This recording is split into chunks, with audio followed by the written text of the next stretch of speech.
Blue జెర్సీని వదలనున్న Rohit RCB jersey వేసుకోబోతున్నాడా? ఆర్సీబీ కెప్టెన్ గా వ్యవహరిస్తాడా? ఆర్సీబీ మేనేజ్మెంట్ రోహిత్ ని కొనుగోలు చేసి ఆర్సీబీ కెప్టెన్ గా బాధ్యతలు ఇవ్వనుందా?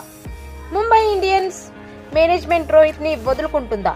తెలియాలంటే జరగబోయే వేలంపాట వరకు వేచి చూడాలి. అయితే మాజీ క్రికెటర్ అయిన మహమ్మద్ కైఫ్ ఓ ప్రైవేట్ ఛానల్లో మాట్లాడుతూ రోహిత్ శర్మ ఐపీఎల్ కెప్టెన్ లో మాత్రమే ఆడాలని చెప్పుకొచ్చాడు. ఇండియన్ ప్రీమియర్ లీగ్ లో అత్యంత విజయవంతమైన కెప్టెన్ అని చెప్పాడు. అయితే ఆర్సీబీ కూడా కొత్త కెప్టెన్ కోసం చూస్తుంది. కాబట్టి రోహిత్ శర్మని కొనుగోలు చేసి ఆర్సీబీ టీం కెప్టెన్ గా చేయడం మంచిదని అన్నారు. దీంతో ఆర్సీబీ ఫ్రాంచైజీలు తమ 17 ఏళ్ల టైటిల్ కలను నెరవేరుద్దని ఆయన అన్నారు.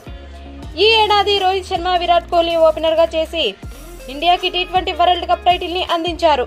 అలాగే ఆర్సీబీ కూడా ఓపెనర్ గా వచ్చి టైటిల్ అందించాలని ప్రతి ఫ్యాన్స్ కోరుకుంటున్నారు.